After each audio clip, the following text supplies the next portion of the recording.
In this lecture, we would like to discuss about the subjects and basis of international law. So, in regards to that, as we detected, there are two different kinds of subjects which are falling under the jurisdiction of international law. So, one among them is the primary subject, and the second one is the secondary subjects. So, the states or the sovereign nation states are falling under as primary subjects of international law, and as regard to secondary subjects, we found international organizations, the specialized agencies of United Nations organizations, and institutions of international character and individuals are coming under the secondary subjects. So, subjects are as divided as active subjects and passive subjects.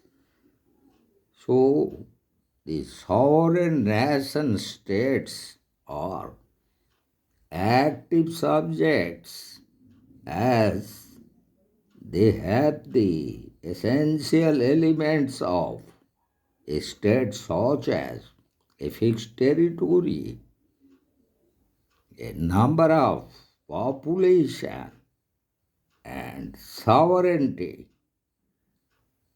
And as regarding international organizations or international institutions and individuals, they do not possess all these essential elements or characteristics of the state, so they are considered as passive subjects. So, now we want to discuss about certain juristic theories in regards to the subjects of international law. So, you want to discuss the first one. That would be the realistic theory. So, the very concept of international legal personality developed in relation to states having international legal personality as because due to their essential elements that we have just discussed regarding a vast territory, a number of population and sovereignty as the community of nations among whom a state having a legal personality enjoys certain legal rights and duties. So, in accordance that the realistic theory which was expounded by the English jurist John Austin and by the English jurist Holland, as they held that the states are the real subjects due to their having all the essential requisites and elements of a state, so they enjoy international legal personality. In respect to that, they also enjoy certain legal rights and obligations towards the international committee, as well the fictional theory which was propounded by Hans Kelsen, who held that state as a fiction and as an abstract concept, and according to him, individual as the reality is the sole authority to determine the course of relationship among modern nation states. And in opposition to these two theories, realistic theory and fictional theory, Professor Oppenheim and Professor J.G. Stark developed the functional theory, and according to them, international organizations, the specialized agencies of United Nations Organization, and all international institutions are the real subjects of international law. And after analyzing and examining all these three theories, we found his theory is inadequate to meet the parameters required to determine the very subjects of international law. But if you would like to combine all the three theories that we have discussed above, then it would meet the essential requirements to outline the subjects of international law. And now we'll discuss the very basis of international law. And regarding the basis of international law,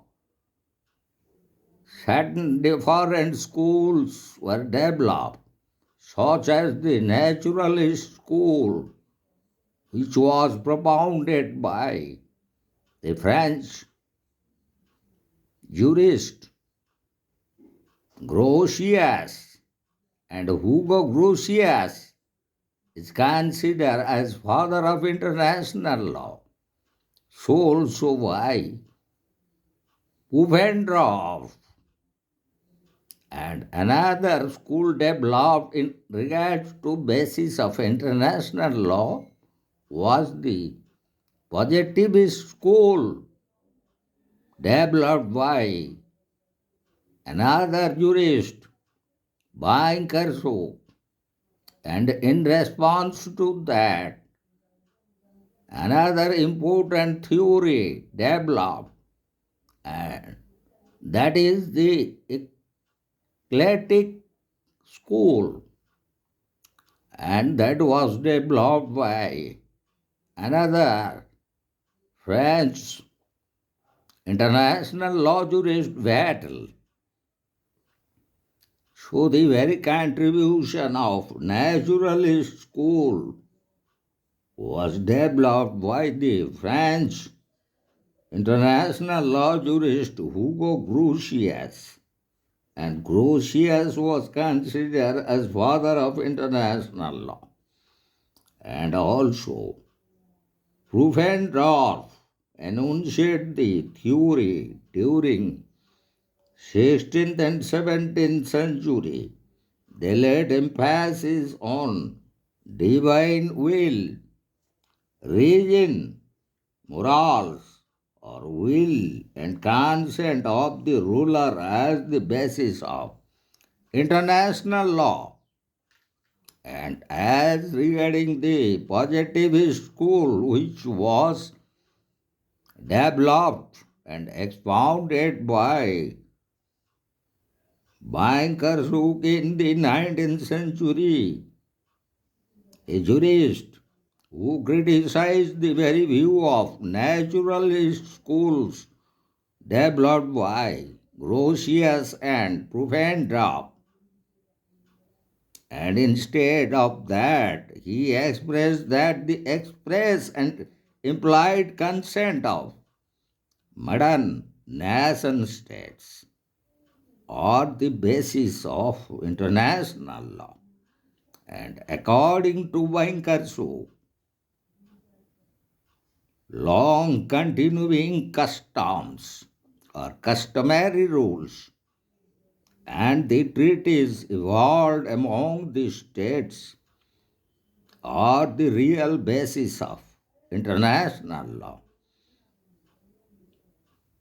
So, there are certain decisions reached by the International Court of Justice and also in the Vienna Convention of 1899 and 1907 in regards to the law of treaties and general principles of international law, where they criticized the views of Wankersu. In spite of that, the 19th century jurist Wankersu was almost right in his explanation of giving weight to customary rules and the treaties evolved among modern nation states as the real basis of international law. And the third important school relating to eclectic school that was developed by the French jurist Vattel, and as he was in the beginning was a jurist identified with the naturalist school, but subsequently he revised his theory and his views regarding the basis of international law. So he adopted the middle course in between these two above theories and expressed that both the naturalist and the positivist views are the basis of international law. But he was found again wrong because not only customs, treaties, and modern nation states, but also international organizations and institutions are the basis of international law.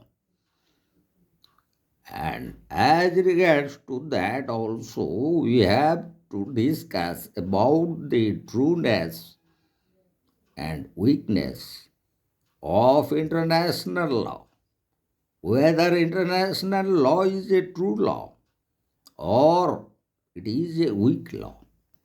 And from the very experiment and reality, as we found, international law, which lacks the very elements of command, so also it lacks sanction, as there is no single sovereign authority having the command and the element of sanction. So, we found international law into a large context is qualified to be a law in the real sense of the term as we have defined law, because law is always having the very elements of command, sanction, and is always the command of the single sovereign authority. And in that context, we would like to discuss some important international events which proved that international law, in the true sense, is not a true law. It is a kind of weak law. And in that context, we could like to discuss the US intervention in Indochina, which caused the Vietnam War in 1970, and the United Nations organization completely failed in this situation. So also the other international instrumentalities, and the same was happened in the case of when Union of Soviet Socialist Republic in the 1980s intervened in Afghanistan. And in the same way, when United States of America intervened in Afghanistan in the 1980s, so also the United States of America and its Western allies intervened in Kuwait and Iraq in the 1990s, where the United Nations Organization and especially the Secretary General of India and the most powerful organ of United Nations Organization, the Security Council, failed in each occasion to establish world peace and security. In the same way, when United States of America intervened in Nicaragua, El Salvador, and Honduras in the South American or Latin American countries in 1986,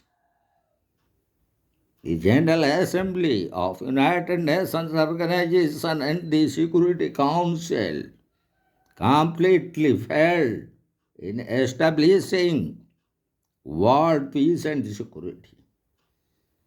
So, when the war broke out in between United Kingdom and Argentina over the Falkland Islands, and was popularly known as the Falkland War, even in that case, the World Organization and the very important executive organ of the United Nations Organization Security Council failed in its role in establishing international peace and stability.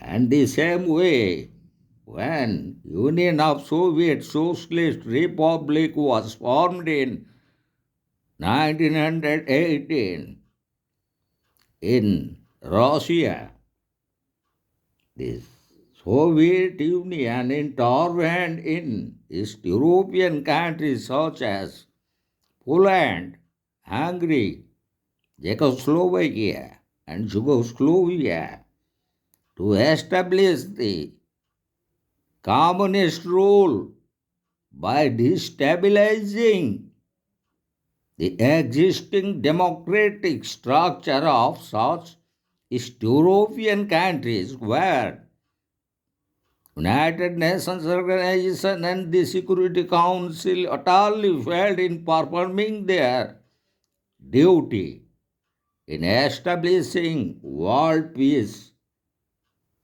and also the Soviet Union's involvement by shooting the aircraft of South Korea in Sakhalin Islands, where also the international community of nations under United Nations Organization and Security Council completely failed to restore the responsibility of Soviet Union. Even at present situation, we found the continuing war in between Ukraine and Russia, and so also the most recently the war continuing in between Israel and Hamas in Palestine. So also the side wars played by Israel with Lebanon, Syria, and so also with Iran, or the instances where the international community or the United Nations organization and the Security Council completely failed to establish and restore international peace and security. So there are many such instances that we found in international law where the United Nations Organization and its charter completely failed to establish international peace and security. So, ultimately, we would like to conclude that, in spite of every strength of the UN Charter of 1945, in practice, it proved to be a failure in regards to implementation of the very objectives of UN Charter, and it is due to the very lacking of the command and sanction, which is always an inherent part of every sovereignty. So, if the United Nations organization is lacking all these important features, then naturally we would like to conclude international law is not a true law. It is an weak law. So, in that context, we would like to discuss another important aspect relating to international law, and that is public international law and private international law.